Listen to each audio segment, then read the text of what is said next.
பெரிய நெல்லிக்காய் இருக்கு இல்லையா, அது ஒரு நெல்லிக்காய் விதை நீக்கிட்டு அது கூட ஒரு கைப்பிடி அளவு புதினா சேர்த்துக்கிட்டு கொஞ்சமாக மஞ்சள் சேர்த்துக்கிட்டு உப்பு சேர்த்து அது ஜூஸ் மாதிரி அடித்து ரெகுலராக மார்னிங்கோ அல்லது 11 மணிக்கோ வெறும் வயிற்றுலையோ 11 மணிக்கோ நீங்கள் எடுத்துகிட்டு வரலாம்.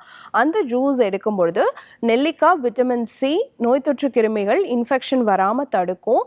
புதினா டீடாக்ஸ் பண்ணுறதுக்கு சப்போர்ட்டிவாக இருக்கும். கால்சியம் சத்து நிறைஞ்சதாகவும் இருக்கும். மஞ்சளுக்கு வீக்கத்தை குறைக்கக்கூடிய தன்மை, ஆன்டி இன்ஃப்ளமேட்டரி தன்மை இருக்கிறதுனால கருப்பை கட்டிகளை சுருங்க செய்யக்கூடிய தன்மையும் இருக்கிறதுனால அதை நீங்கள் பயன்படுத்தலாம். இந்த பானம் கண்டிப்பாக உங்களுக்கு கருப்பை கட்டிகளையும் குறைக்கும். அதே சமயம் பார்த்தீங்கன்னா உங்கள் ரத்தத்தில் இருக்கக்கூடிய ஈஸ்ட்ரோஜன் ஹார்மோனுடைய அளவையும் குறைக்கிறதுக்கு சப்போர்ட்டிவாக இருக்கும் அப்படிங்கிறத நீங்கள் தெரிஞ்சுக்கணும். அடுத்து பார்த்தீங்கன்னா கடற்பாசி இருக்கு இல்லையா, அதை டெய்லியுமே காலையில் வெறும் வயிற்றுல ஒரு 5 கிராம் வீதம் எடுத்துகிட்டே வரலாம். அதுவுமே இந்த ஈஸ்ட்ரோஜன் அதிகமாக ரத்தத்தில் சுரக்குது அப்படின்னு சொன்னால் அதை கட்டுப்படுத்தக்கூடிய தன்மை உடையதாக இருக்குது.